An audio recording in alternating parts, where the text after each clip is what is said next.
Amém, igreja. Graça e paz do Senhor Jesus. Amém?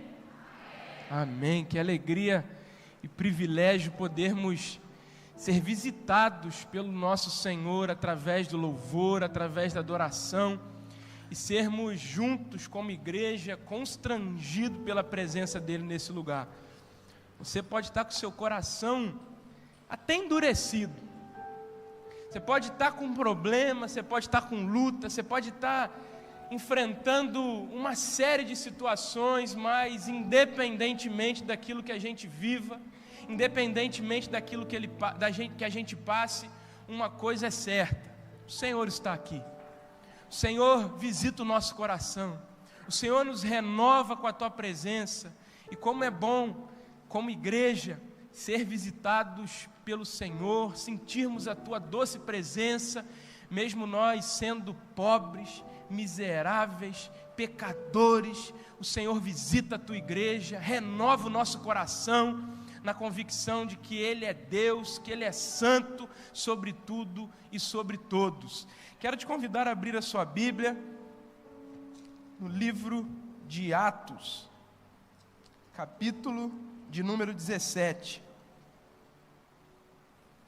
Livro de Atos, capítulo 17, a partir do verso 16. Atos 17, verso 16. Amém? Com misericórdia. Amém? Diz assim a palavra do Senhor: Ora, enquanto Paulo os esperava em Atenas, o seu espírito se comovia em si mesmo, quando viu a cidade tão entregue à idolatria. Portanto, ele disputava na sinagoga com os judeus e com as pessoas religiosas no mercado diariamente, com aqueles que o encontravam. Então, certos filósofos, epicureus e estoicos o enfrentaram, e alguns diziam: o que quer dizer este tagarela? Alguns outros: ele parece ser um pregador de deuses estranhos, porque eles pregava a Jesus e a ressurreição. E tomando-o, levaram ao Areópago, dizendo: nós poderíamos saber que nova doutrina é esta da qual tu estás falando? Porque nos trazes certas coisas estranhas aos ouvidos. Nós queríamos, pois, saber o significado dessas coisas. Pois todos os atenienses e estrangeiros residentes de nenhuma outra coisa se ocupavam, senão de dizer e ouvir alguma novidade. Então Paulo ficou em pé no meio do Areópago e disse: homens de Atenas, eu percebo que em todas as coisas sois supersticiosos. Pois eu, passando e vendo a vossa devoção, encontrei um altar no qual estava escrito: para o Deus desconhecido. Este, portanto, ao qual reverenciais sem conhecer, é o que vos declaro: o Deus que fez o mundo e todas as coisas que nele há, visto que Ele é o Senhor do céu, da terra, e não habita em templos feitos por mãos humanas, não é adorado por mãos de homens, como se necessitasse de alguma coisa, visto que Ele dá ouvido a todas as coisas e dá vida e respiração também a todas elas. E de um só sangue fez todas as nações, dos homens para habitar sobre a face da terra, determinando os tempos antes nomeados e os limites de sua habitação, para que eles buscassem ao Senhor, se talvez palpeando possam achá-lo, ainda que Ele não esteja longe de cada um de nós, porque nele vivemos, nos movemos e existimos, como também alguns de nossos poetas têm dito, porque também somos sua descendência. Sendo nós, pois, descendência de Deus, não devemos pensar que a divindade seja semelhante ao ouro, ou à prata, ou à pedra, esculpida pela arte e imaginação de algum homem, mas Deus, fechando os olhos para os tempos de tal ignorância, agora ordena a todos os homens em todos os lugares que se arrependam, porque Ele tem determinado um dia em que há de julgar o mundo com justiça por meio do homem que Ele ordenou, e disso deu certeza a todos os homens, ressuscitando-o dentre os mortos. E eles, ouvindo falar da ressurreição dos mortos, alguns zombavam e outros diziam: te ouviremos novamente acerca desse assunto. E assim Paulo saiu do meio deles, mas alguns dos homens, crendo, se uniram a ele, entre os quais estava Dionísio e o Areopagita e sua mulher chamada Dâmaris, e outros iam com eles. Quero chamar a sua atenção ao verso de número 23. Pois eu, passando e vendo a vossa devoção, encontrei um altar no qual estava escrito: para o Deus desconhecido. Este, portanto, ao qual reverenciais sem conhecer, é o que eu vos declaro. Senhor, em nome de Jesus, fala-nos através da Tua palavra, que é poderosa. É o que nós te pedimos nessa noite. Amém e amém. Queridos, nós não combinamos, pastor Reuel e eu, em um pregar Atos capítulo 16 e o outro pregar Atos capítulo de número 17. Mas eu estava orando ao Senhor essa semana e pedindo uma palavra, falando: Deus, a igreja do Senhor, a palavra do Senhor, o que o Senhor quer falar ao teu povo? E esse texto veio muito forte no meu coração. E isso testificou quando ele falou: vou pregar em Atos 16. Falei: tem algum mistério nisso aí. E quem estava aqui pela manhã compreendeu qual era o tema? Um Deus que muda. Misericórdia, pastor. Espera aí. Vem pregar aqui de novo e eu prego na semana que vem. Um Deus que muda os nossos planos. E nós vimos que Deus mudou os planos de Paulo, fazendo com que Paulo fosse além, para coisas maiores, o levando até a Europa, e Paulo chega na Europa. E aqui no texto que lemos, mais especificamente na cidade de Atenas. E eu quero que você imagine comigo que a gente entre nesse texto, para que a gente compreenda o cenário que Paulo viveu, a partir do fato de que Deus mudou seus planos, para que ele vivesse coisas que ele não imaginava, para que ele alcançasse pessoas que jamais passou no seu coração, o levando a viver coisas maiores. Paulo chega na cidade de Atenas, e eu quero que você entenda como era essa cidade de Atenas. Imagine a cidade de São Paulo, mais especificamente a Avenida Paulista. Quem aqui já foi na Avenida Paulista? Levanta a mão. Carro para cá, carro para lá, gente para cá, gente para lá. Consegue identificar? Gente de um lado, gente do outro, uma falação, uma correria desenfreada, gente entrando no emprego, gente saindo do emprego, é carro passando, é bicicleta, uma confusão toda. Imagina a cidade de Nova York, fazer menção a Sara, seu querido esposo que vem direto dos Estados Unidos. A cidade de Nova York, uma correria desenfreada, Times Square, gente para cá, gente para lá, tecnologia, gente de todo jeito, gente de todos os lugares, e falação, e conversa, e problema, e gente naquela correria desenfreada. Imagine Tóquio. Eu quero que você compreenda o cenário que Paulo chega. Atenas cheio de gente. Gente para cá, as praças lotadas, gente para lá. Atenas respirava um cenário de estar saindo de um período de ascensão, de ser potência econômica, de ser potência política. Atenas era uma cidade respeitada. Atenas era um lugar onde as pessoas frequentavam, gente do mundo todo ia, passava por aquele lugar. A cidade de Atenas, quando você falava: eu sou um ateniense, você era respeitado. E pessoas andavam naquele lugar. E Paulo chega nessa cidade, as praças lotadas, gente de toda raça, de todo canto, rico, pobre, gente de toda intelectualidade, uma vez que aquela cidade era o epicentro, era o polo dos filósofos, dos pensadores. Se você pensasse em qualquer pessoa que desenvolvesse qualquer teoria ou qualquer pensamento, ele estava em Atenas. Então as pessoas iam às praças de Atenas para poder debater filosofia. As pessoas iam até a praça de Atenas para poder compartilhar conhecimento. E Paulo chega nesse lugar, um tumulto de gente, gente de todo jeito, e anda para lá, as praças lotadas, uma gritaria, gente vindo, gente saindo, uma série de pensadores, uma série de pessoas que defendiam as suas opiniões, que ensinavam as pessoas a doutrinas a serem seguidas. E esse homem chega nesse lugar, e ele se depara com algumas pessoas. Olha comigo na sua Bíblia, que vai dizer no verso de número 18, Então Paulo encontra com alguns filósofos, epicureus e estoicos, que estavam enfrentando. Então Paulo, ao chegar nesse lugar, ele já é confrontado.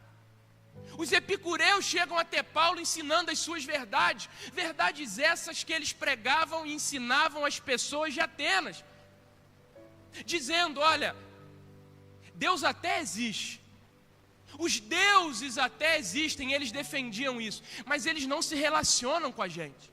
Então, as pessoas de Atenas eram ensinados por esses filósofos chamados epicureus que os deuses até existiam, mas que eles viviam em uma realidade aquém da nossa realidade, de que os deuses até existiam, mas eles estavam completamente longe de nós, que nós não tínhamos relacionamento com eles. Era isso que os epicureus defendiam. Olha, vocês podem até crer nos deuses de vocês, mas eles não se relacionam com vocês. Vocês podem até crer nisso que vocês levantam altares, que vocês adoram, porém eles não têm nenhum tipo de relacionamento com nenhum de vocês, porque deuses estão em realidades completamente alheias à nossa. Eles defendiam também uma série de pensamentos que iam contra as verdades de Deus. E esses homens chamados epicureus começam a confrontar Paulo, dizendo: olha, deuses até existem, mas eles não se relacionam. Como assim você tem comunhão com esse Deus? Eles defendiam também que o sentido da vida, da felicidade, consistia em busca incessante por prazer.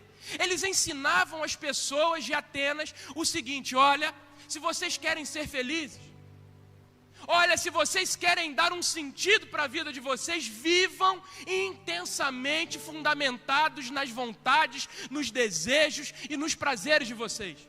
Ateniense, se você quer dar um sentido para a sua vida e quer viver feliz com a sua casa, com a sua família, eu vou te dar o segredo: busque o prazer. O que te dá prazer? Encher a cara, enche a cara.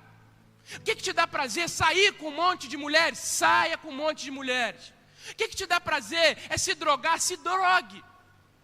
O que importa é que você encontre a felicidade. Os epicureus ensinavam para aquelas pessoas.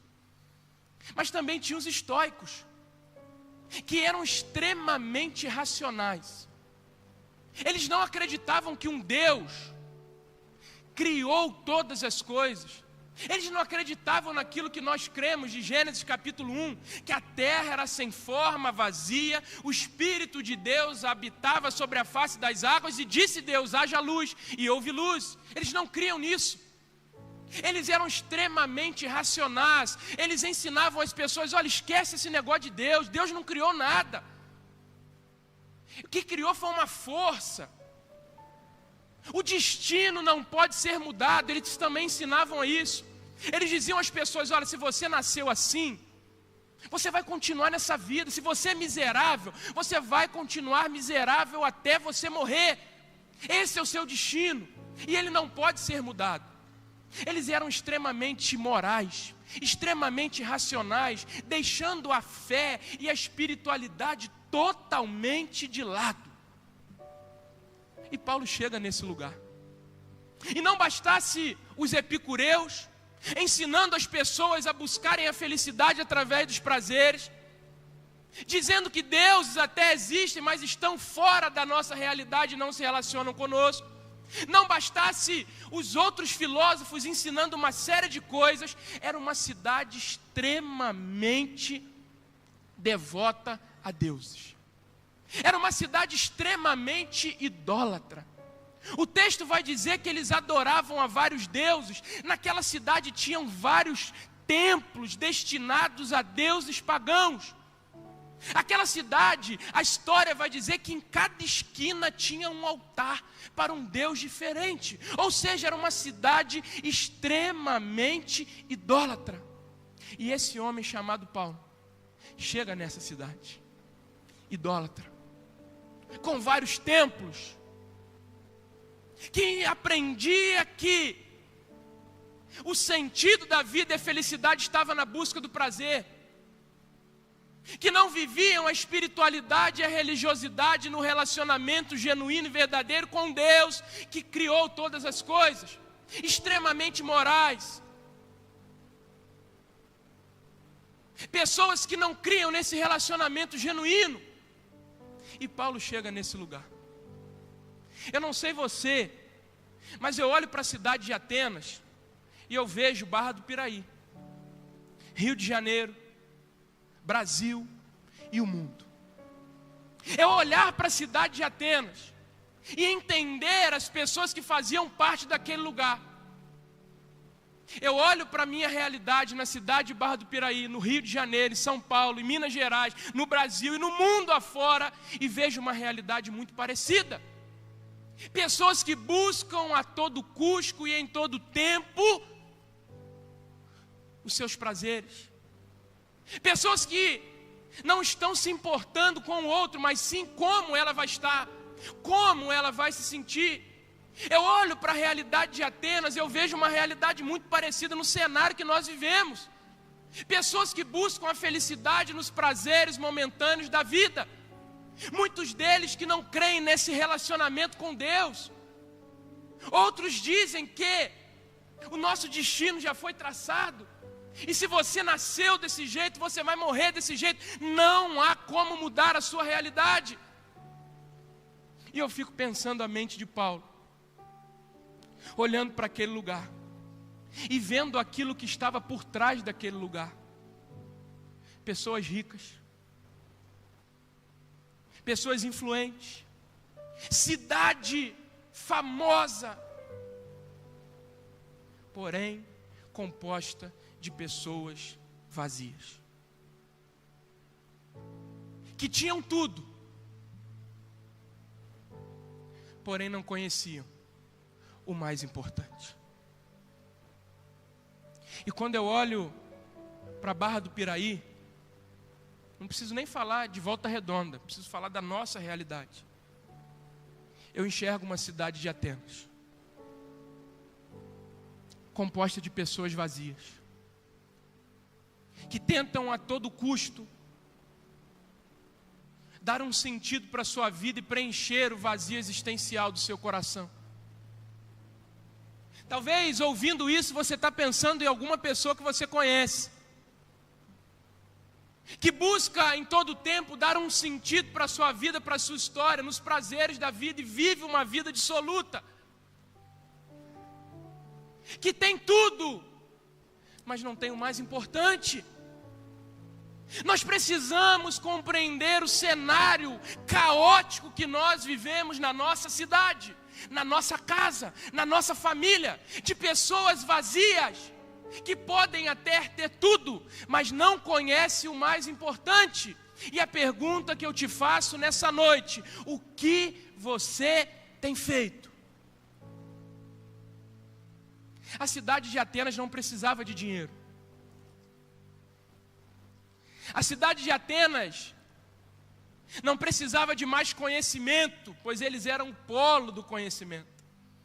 A cidade de Atenas não precisava mais de religiosidade, porque tinha um altar em cada esquina. Mas a cidade de Atenas precisava conhecer o Deus desconhecido. Eles não precisavam de recursos, eles não precisavam de conhecimento, eles não precisavam de nada. O que eles precisavam era conhecer o Deus desconhecido. É por isso que Deus muda a rota de Paulo, muda os planos de Paulo e leva Paulo a essa cidade para que Paulo anuncie a essas pessoas o Deus que elas não conheciam. E é isso que nós precisamos apresentar ao mundo. O mundo precisa conhecer o Deus desconhecido. O mundo não precisa de mais recurso. O mundo não precisa de mais conhecimento. O mundo não precisa de mais religião. O que o mundo precisa é ter um encontro genuíno, verdadeiro, que cura, liberta, transforma com o Deus desconhecido.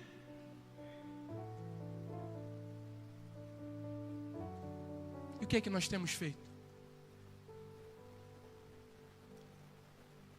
Deus não mandou um anjo para falar sobre o Deus desconhecido na cidade de Atenas. Deus mandou um homem.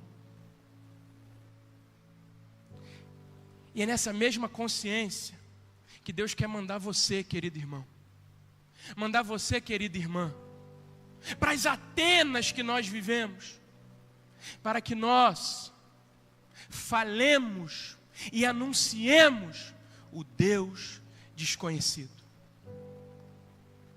A sua casa, a sua família, os seus amigos, no seu trabalho, a nossa cidade precisa conhecer do Deus desconhecido. Mas sabe o que eu tenho pensado? Que não é só o mundo que precisa conhecer do Deus desconhecido. A igreja tem precisado conhecer esse Deus desconhecido. Sabe por quê? Porque se o mundo não tem conhecido Deus desconhecido, é porque a igreja não tem anunciado acerca desse Deus desconhecido.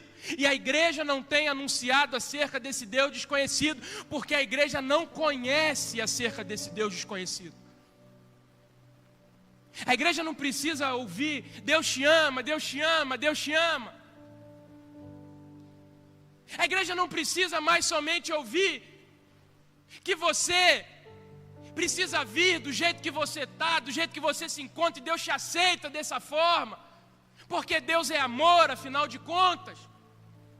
A igreja não precisa somente ouvir que Deus está no controle de todas as coisas, pois nós sabemos disso, nós cremos nisso, nós descansamos nisso. A igreja não precisa de recurso, porque nós somos filhos do dono do ouro e da prata. A igreja não precisa de telão, a igreja não precisa de coisas mirabolantes, a igreja não precisa de mais eventos, de mais programações. A igreja de Deus precisa ouvir acerca do evangelho genuíno, verdadeiro, que contra o pecado, que anuncia a cruz, ouvindo acerca desse Deus verdadeiro.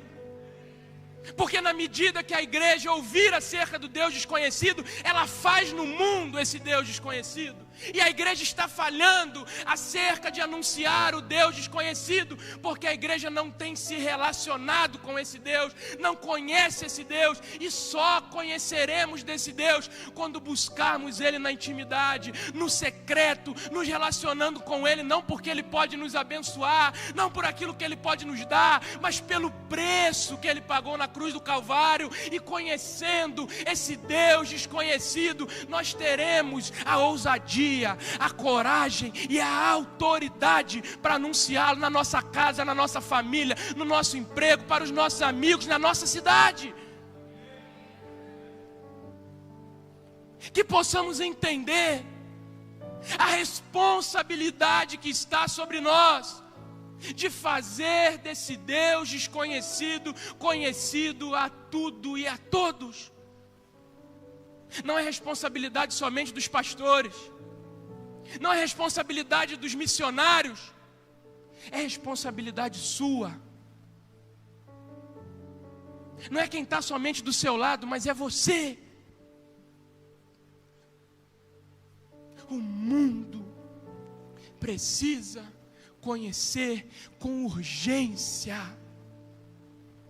esse Deus desconhecido, o Deus que te alcançou, o Deus que te curou, o Deus que te libertou, o Deus que te transformou, o Deus que ressignificou a sua vida, a sua história. Se hoje você está aqui, é porque alguém falou desse Deus para você.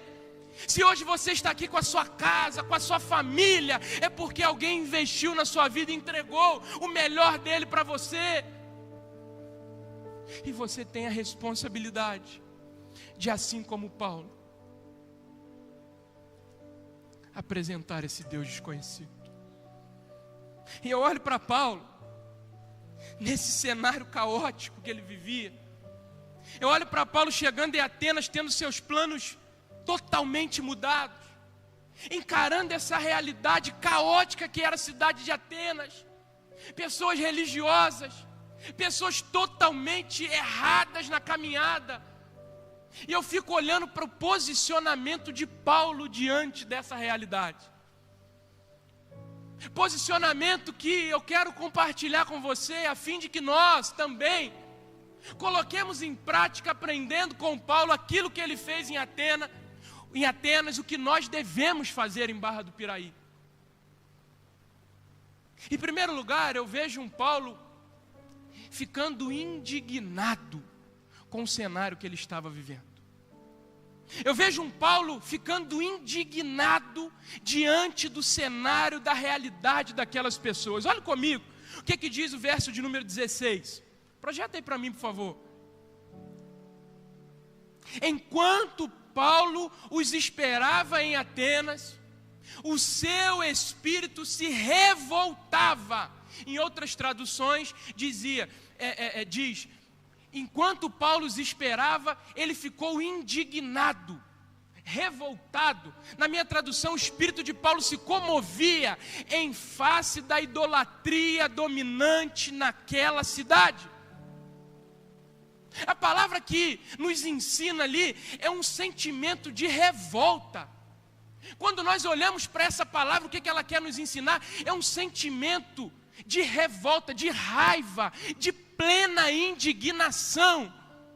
Quando Paulo chega naquele cenário caótico, ele olha para aquilo, é idolatria para todo lado, é gente caminhando a passos largos para o inferno. Paulo olha para aquilo tudo, se revolta, se indigna diante do cenário que ele está vivendo. Paulo olha para aquelas pessoas caminhando a passos largos para o inferno. Paulo olha para aquelas pessoas idólatras adorando a demônios e fica com um sentimento de compaixão, revoltado com aquilo que eles estão fazendo.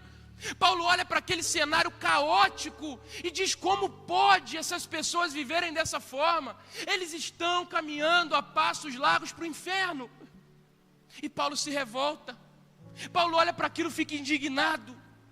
Paulo fica com raiva diante daquele cenário. Eu fico imaginando Paulo esperando os seus amigos chegarem revoltados, olhando para aquele cenário caótico que ele vivia. E não somente por conta disso, mas pelo fato de que aquelas pessoas estavam tirando da vida delas o lugar que era do Deus que ele servia. Porque a Bíblia diz que eles eram idólatras. E o que é a idolatria? É tirar Deus do centro, tirar Deus do lugar de adoração e colocar qualquer outra coisa. Então Paulo olha para aquele cenário e vê pessoas tirando o Deus a quem ele servia, o Deus a quem morreu na cruz por ele, e colocando deuses pagãos no lugar. Revolta Paulo.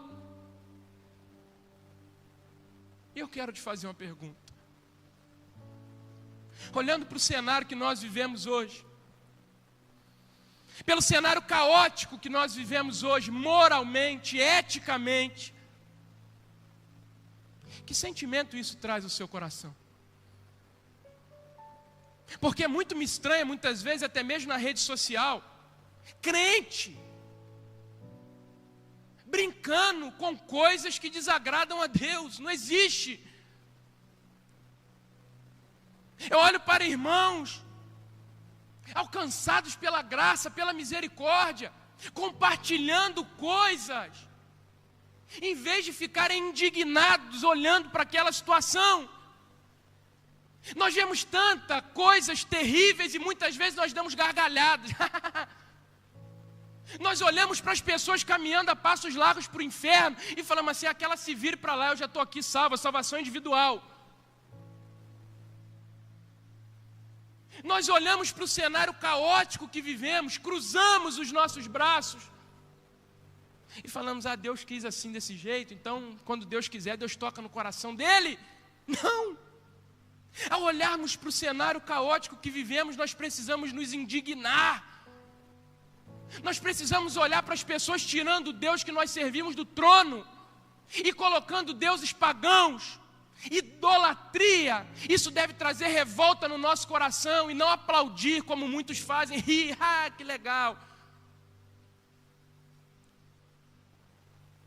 Ao olhar para esse cenário, que muitas vezes talvez você vive até dentro da sua casa, que sentimento há no seu coração? Um sentimento de omissão? Um sentimento de indiferença? Ou um sentimento de indignação? Olhe para cá. Nós não podemos olhar para o que está acontecendo e achar que isso é normal. Nós não podemos olhar para esse cenário que vivemos e cruzar os nossos braços. Nós não podemos olhar para a crise existencial que muitos vivem, separados de Deus, caminhando para uma eternidade sem Ele, e acharmos graça, e cruzarmos os nossos braços, ou darmos gargalhadas, ou aplaudirmos. Isso tem que trazer e arrancar lágrimas dos nossos olhos. Talvez na sua casa, talvez pessoas que você ama ainda não conhecem o Senhor. Talvez pessoas que você tem orado há anos caminhem a passos largos para o inferno. E muitas vezes nós agimos com indiferença diante disso.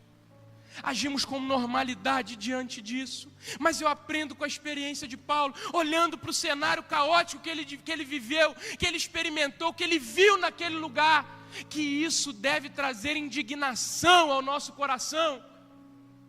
Nós devemos nos indignar, queridos, como Barra do Piraí tem caminhado. Nós devemos nos revoltar em saber como as pessoas da nossa cidade estão vivendo. Nós precisamos lamentar, chorar, mediante a realidade que muitos que conhecemos e amamos vivem nessa cidade. E muitas vezes, como igreja, temos cruzado os nossos braços e agido com indiferença. Paulo se indigna. Segundo lugar, Paulo age mediante a sua indignação. Olha o que o texto diz, verso 22. Então Paulo ficou em pé no meio do Areópago e disse: homens de Atenas, eu percebo que em todas as coisas sois supersticiosos. A indignação de Paulo fez com que Paulo saísse da zona de conforto. O texto vai dizer que Paulo se levanta no meio daqueles homens. O texto vai dizer que Paulo se põe de pé, que Paulo faz alguma coisa, que Paulo se move, que Paulo age em prol da situação que ele estava vivendo. Paulo poderia muito bem chegar naquele lugar, olhar aquele cenário e falar assim: puxa vida, esses aí estão perdidos, vou embora, vou para outro lugar. Não. Mas Paulo se indignou com aquela situação, e não somente se indignou com aquela situação, mas fez algo para mudar aquela situação. Talvez você até se indigne com o cenário que você está vivendo, mas o que você tem feito para mudar esse cenário? Talvez você olhe para esse mundo e fale: meu Deus, como pode? Mas o que você tem feito para mudar essa realidade? Sabe o que eu acho muito interessante na experiência de Paulo? Que Paulo olha para aquele cenário e em nenhum momento Paulo olha para aquelas pessoas com um olhar de superioridade. O que eu acho muito interessante é que Paulo olha para aquelas pessoas com um sentimento de compaixão. Paulo se indigna, Paulo se revolta e olha para aquelas pessoas falando assim: eu preciso fazer alguma coisa para mudar isso. Em nenhum momento Paulo olha, aponta dedo, julga aquelas pessoas, mas Paulo se levanta no meio daquele cenário caótico e começa a anunciar aquilo que aquelas pessoas precisavam ouvir. E é muito interessante que muitas vezes nós, olhando para esse cenário, ficando muitas vezes indignado com esse cenário, em vez de nós fazermos algo para ajudar e mudar esse cenário, por dizermos que fomos lavados, remidos pelo sangue de Cristo, achamos que temos autoridade de apontar dedo para alguém, julgar e condenar. E tem muito crente que está sentado no banco da igreja apontando o dedo para os outros, falando que o fulano está fazendo isso, fulano está fazendo aquilo. Mas o que você tem feito para alcançar essa pessoa, a fim de que essa pessoa seja transformada, encontrada pela graça e pela misericórdia de Deus? Porque ficar sentado aqui apontando o dedo é muito fácil. É muito fácil sentar aqui quarta-feira, domingo, frequentar uma cela e ficar apontando lá para fora: o fulano, olha. A indignação do nosso coração deve nos levar não ao julgamento, mas a compaixão e entender que está sobre nós a responsabilidade de fazer algo diferente. Paulo olha para aquele cenário, se levanta e começa a falar acerca desse Deus desconhecido.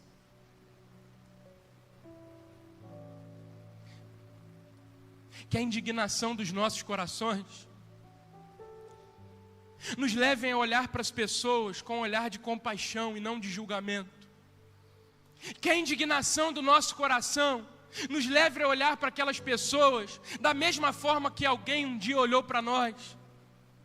Que o nosso cenário caótico, que indigna o nosso coração, nos leve a levantar no lugar que estamos e fazer algo em prol daquela realidade.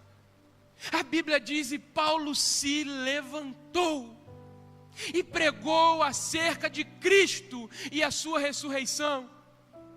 E eu quero te desafiar, querido irmão, querida irmã, você que me ouve na internet, a se levantar como filho, como filha, como aquele que carrega a missão, como aquele que foi comissionado ide por todo o mundo, pregando o evangelho a toda criatura, batizando em nome do Pai, do Filho e do Espírito, e eis que eu estarei convosco todos os dias, até a consumação dos séculos. Não importa se é dentro da sua casa, não importa se é no seio da sua família, não importa se é no seu emprego, na sua cidade, aonde Deus tem te colocado, que você se levante e seja um arauto, um instrumento para que outras pessoas conheçam o Deus desconhecido que um dia você encontrou. Que nós, enquanto igreja,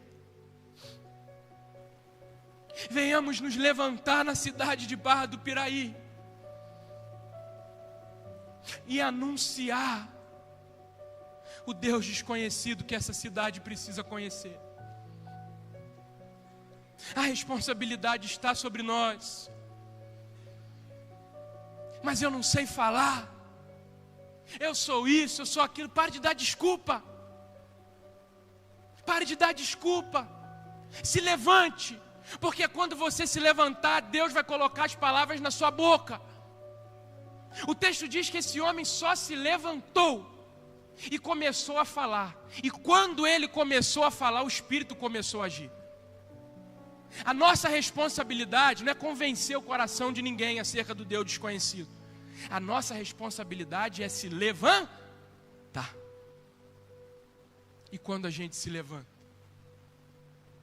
e anuncia, o sobrenatural acontece. Pessoas são curadas, libertas, transformadas, salvas, e o nome do nosso Deus é glorificado. Indignação, atitude, e terceiro e último lugar, coragem. O texto vai dizer: então Paulo ficou em pé no meio do Areópago, verso 22, e disse: homens de Atenas, eu percebo que em todas as coisas sois supersticiosos, pois eu passando e vendo a vossa devoção, encontrei um altar escrito para o Deus desconhecido, o Deus que fez o mundo e todas as coisas que nele há, visto que Ele é o Senhor do céu, da terra, não habita em templos feitos por mãos de homens, não é adorado por mãos de homens, como se necessitasse de alguma coisa, visto que Ele dá a vida e a respiração a todas as coisas. De um só homem fez todas as nações, dos homens para habitar sobre toda a face da terra, determinando os tempos antes nomeados, os limites de sua habitação, para que eles buscassem ao Senhor. Verso 28, porque nele vivemos, nos movemos e existimos. Esse homem se levanta indignado com aquele cenário, cheio de coragem, coragem para fazer aquilo que poucos queriam fazer, e coragem para falar aquilo que as pessoas não queriam ouvir. Sabe por quê? Porque o discurso de Paulo foi para aqueles homens estoicos, epicureus, religiosos. E Paulo então começa a anunciar, confrontar esses homens. Paulo, no ambiente deles, no cenário deles, indignado com o que eles estavam fazendo e vivendo, se levanta com coragem, com ousadia e começa a falar aquilo que eles não queriam ouvir. E Paulo começa dizendo, verso de número 24: o Deus que fez o mundo e todas as coisas que nele há. Paulo então começa a anunciar quem é esse Deus desconhecido. E ele fala, olha, o Deus desconhecido é um Deus criador, indo totalmente contra aquilo que os estoicos defendiam, achando que quem tinha criado o mundo era uma força. Eles não criam que Deus Todo-Poderoso tinha criado todas as coisas a partir do nada. E Paulo então começa a confrontar eles. Olha, esse Deus, verso 24, Ele é o Criador de todas as coisas.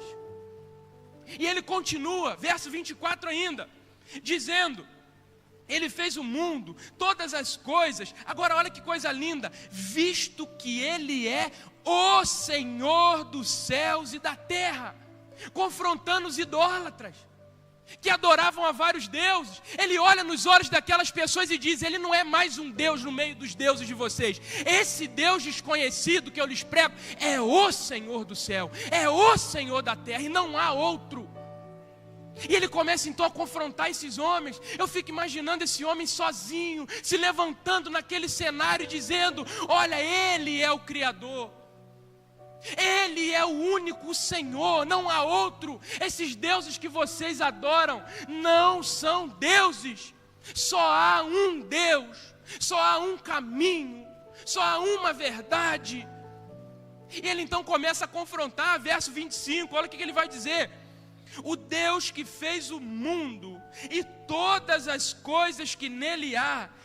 Não, verso 25, não é adorado por mãos de homens, como se necessitasse de alguma coisa, visto que esse Deus dá a todos a vida e a respiração e todas as coisas que eles necessitam. Ele então começa a falar de um Deus provedor.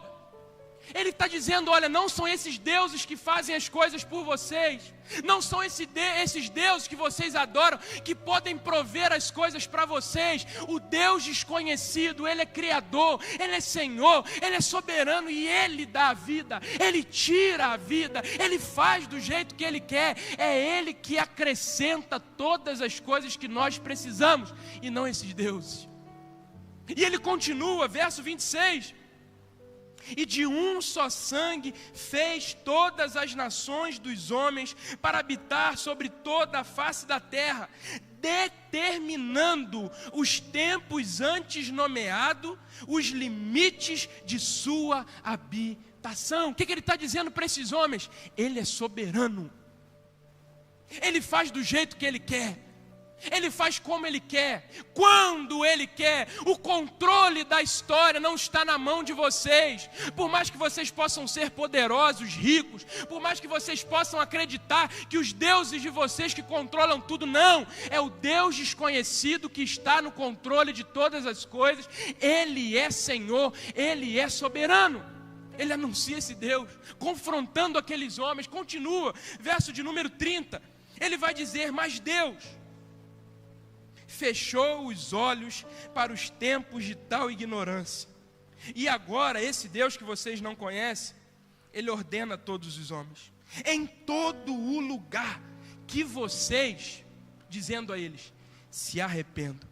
Porque Ele tem determinado um dia em que há de julgar o mundo com justiça por meio do homem que Ele ordenou, e disso deu certeza a todos os homens, ressuscitando-o dentre os mortos. Falar sobre ressurreição para aquelas pessoas era uma afronta muito grande, porque os estoicos, os epicureus, aquelas pessoas não criam na ressurreição. Eles não criam, era abominação para eles falar que alguém poderia morrer, ressuscitar e viver novamente. E Paulo então confronta esses homens dizendo, olha, Ele é Salvador, Ele entregou o seu Filho, que morreu na cruz, ressuscitou e Ele está vivo. Paulo teve coragem para não somente se indignar, mas para se levantar e falar aquilo que aquelas pessoas precisavam ouvir. Nosso problema é que, em vez de falarmos aquilo que as pessoas precisam, nós estamos preocupados em falar aquilo que as pessoas querem.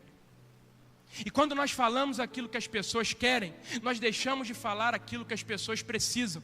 E quando nós falamos aquilo que as pessoas querem, não falamos aquilo que as pessoas precisam, elas continuam achando que elas estão no caminho certo. E para isso precisa ter coragem. Falar aquilo que o outro quer ouvir é muito fácil. Falar as coisas para agradar os outros é muito fácil. Mas a minha oração é que o Senhor revista essa igreja com unção, com autoridade, para falar aquilo que o mundo não quer ouvir, mas aquilo que o mundo precisa ouvir. O que Deus espera de nós não é que nós sejamos crentes que falam aquilo que as pessoas querem ouvir e nos aplaudam. O nosso desafio enquanto crente é falar aquilo que as pessoas precisam, mesmo que ela nos vai. Deus quer pessoas que se levantam para anunciar o Deus desconhecido. Um Deus salvador, um Deus criador, o único Deus, o Deus provedor, o Deus soberano, o Deus que cura, que liberta, que transforma, que morreu, ressuscitou e está vivo e disse que estaria conosco até a consumação do século. É isso que o mundo precisa ouvir. Acerca desse Deus desconhecido. Aí Paulo prega. Aí Paulo fala aquilo que as pessoas não queriam ouvir. Aí você sabe o que acontece? Olha comigo. Verso de número 32. E eles, ouvindo falar da ressurreição dos mortos, alguns zombavam, e outros diziam: te ouviremos novamente acerca desse assunto. Verso 34, mas alguns homens, crendo, se uniram a ele. Paulo se indigna, se levanta, prega, fala aquilo que as pessoas não queriam ouvir, e tem 3 respostas: os que zombavam e riam da cara dele, os que protelaram dizendo: outra vez a gente escuta mais um pouquinho, e aqueles que diziam: nós cremos nisso que você falou. A nossa responsabilidade não é convencer o coração de ninguém a crer. A nossa responsabilidade é se levantar e falar, mesmo que pessoas zombem, mesmo que outros protelem. Mas a minha Bíblia diz que a semente jamais volta vazia. E vai ter aqueles que ouvirão, se arrependerão e crerão nesse Deus desconhecido. O mundo precisa conhecer o Deus desconhecido. O que você tem feito? Que possamos sair daqui com a consciência de nos indignarmos com o cenário caótico que vivemos. E diante disso, agirmos em prol da mudança desse cenário, com coragem, com ousadia, na convicção de que não é sobre nós, nem sobre a nossa capacidade, mas é sobre um evangelho, de um Deus que é Criador, Senhor sobre tudo e todos, que governa a história e que está no controle de todas as coisas. Se coloque de pé no seu lugar.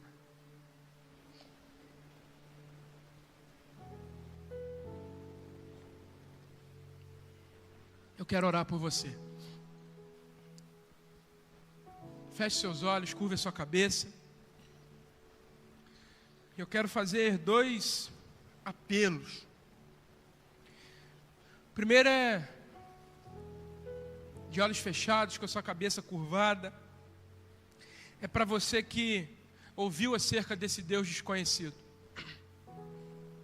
Você que tem buscado a alegria do seu coração nos prazeres dessa vida. Você que tem vivido uma vida longe de Deus, separada do Senhor, caminhando a passos largos para a eternidade sem Ele. E você ouviu acerca desse Deus desconhecido. E você hoje quer dizer: Emerson, eu não quero ser do grupo que zomba. Talvez você esteja como segundo grupo, protelando: ah não, semana que vem, ah daqui a pouco, eu vou esperar mais um pouquinho, vou ouvir mais um pouco acerca de você, como aquele segundo grupo. Talvez você esteja como esse grupo, protelando, até quando? Ou você quer fazer parte do terceiro grupo: Emerson, eu quero crer nesse Deus desconhecido. Eu quero ser curado. Eu quero ser liberto. Eu quero ser transformado. Mas eu quero orar por você também, que ouviu essa mensagem nessa noite e quer dizer: Senhor, eu quero me levantar na minha casa, no meio da minha família, no meu emprego, na minha cidade, com ousadia, com coragem, para anunciar acerca desse Deus que me alcançou, me curou, me libertou, me transformou. Senhor, eis-me aqui. Assim como o Senhor usou Paulo, que apenas se levantou, eu também nessa noite quero me levantar, a fim de que o Senhor me use para alcançar a cidade de Barra do Piraí. Enquanto a gente canta um louvor, você terá a oportunidade de sair do seu lugar. Se você se enquadra em uma dessas realidades, sai do seu lugar, vem aqui à frente, que nós vamos orar ao Senhor pela sua vida.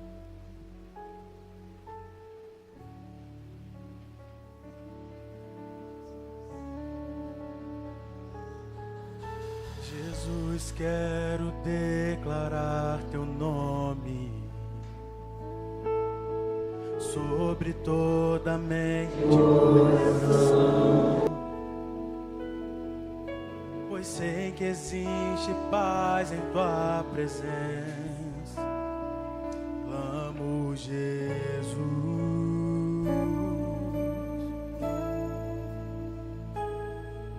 Jesus, quero declarar teu nome,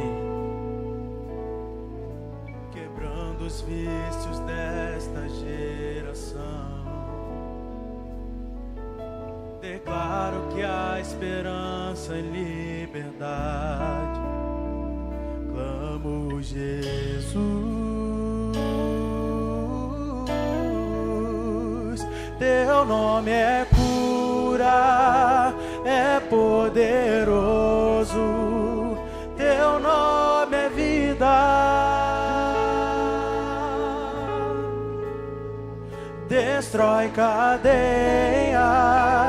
dissipa as trevas, vem incendiar.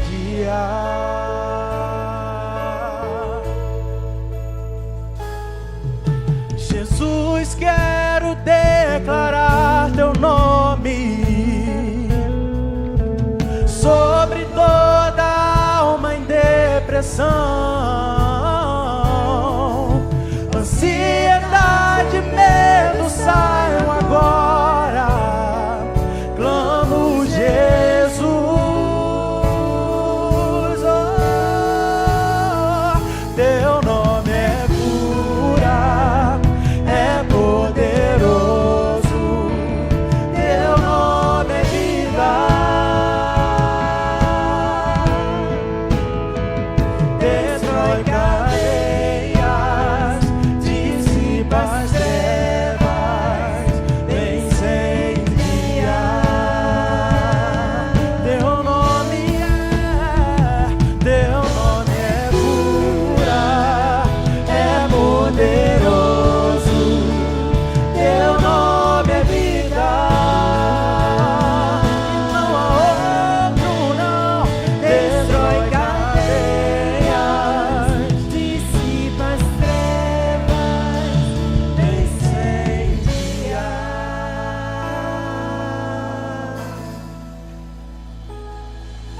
Declare pelas ruas o nome de Jesus. Sobre a escuridão Ele vai trazer a sua luz. Receba isso nessa hora. Sobre sua família, clame o santo nome Jesus.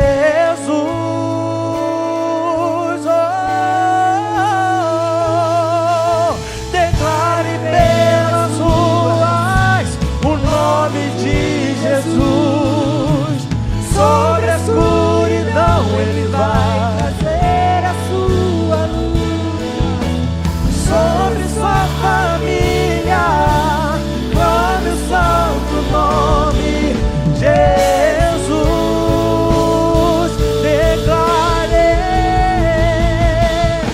Declare pelas ruas o nome de Jesus. Sobre a escuridão Ele vai trazer a sua luz. Sobre sua família, clame o santo nome Jesus.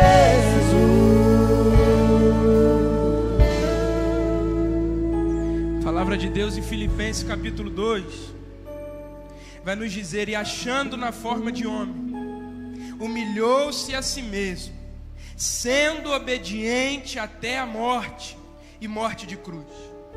Pelo que também Deus o exaltou soberanamente e lhe deu um nome que está acima de todo nome, para que a esse nome se dobre todo joelho nos céus, na terra e debaixo da terra, e para que toda língua confesse que Jesus Cristo é o Senhor.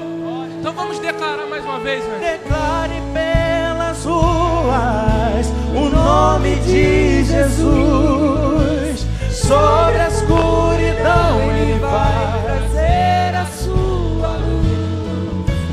Sobre sua família, clame o santo nome Jesus.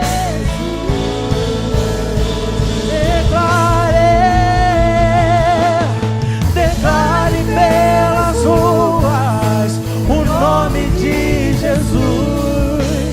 Sobre a escuridão Ele vai trazer a sua luz. Sobre sua família, clame o santo nome Jesus.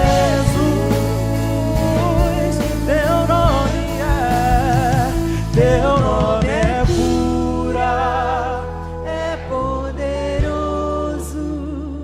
Teu nome é vida.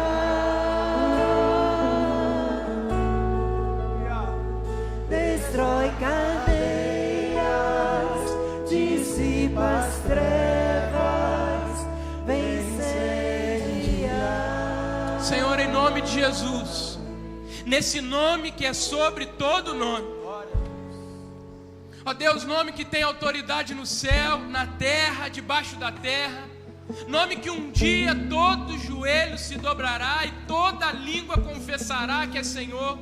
É nesse nome que nós oramos, é nesse nome que nós já chegamos até o Senhor, pedindo em nome dEle, que o Senhor renove o nosso coração, que o Senhor renove a nossa mente, e que assim como Paulo, possamos nos levantar diante dos cenários caóticos que vivemos e enfrentamos, cheios da assunção, cheios da sua autoridade, da sua ousadia, para falar muitas vezes aquilo que as pessoas não querem ouvir, mas na convicção de que é aquilo que as pessoas precisam ouvir, que é acerca do Deus desconhecido, que salva, que cura, que liberta, que transforma, que um dia me alcançou, que um dia ressignificou minha história. Que nesse nome possamos nos levantar e, como igreja, anunciar acerca do Deus desconhecido, mesmo que pessoas zombem, mesmo que outros protelem, mas cremos que muitos hão de crer para a glória do Teu nome.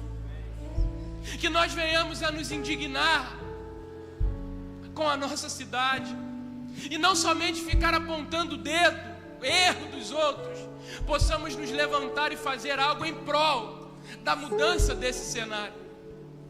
E que o Senhor nos ajude, e daremos a Ti toda a honra, glória, louvor e adoração, pois só o Senhor é digno. Obrigado por esse domingo tão especial na Sua presença. Que isso não se perca no nosso coração, mas que gere frutos para a glória do Senhor. Agora leva-nos em paz para os nossos lares, nos dê uma semana abençoada na Sua presença. Mais uma vez visite o nosso pastor com renovo vindo de Ti, e que no tempo muito breve possamos ter a grata notícia de que Ele está tendo alta, para a glória do Teu nome. E agora oramos dizendo que o amor de Deus, o nosso Pai, a graça salvadora de Jesus Cristo, que um dia nos alcançou, e a doce consolação do Espírito Santo da promessa, conosco sejam, e com todo o povo de Deus que há pela face da terra espalhado, desde agora e para todo sempre. Amém e amém. Vá em paz, que o Senhor te abençoe. Abençoe a pessoa que está do teu lado.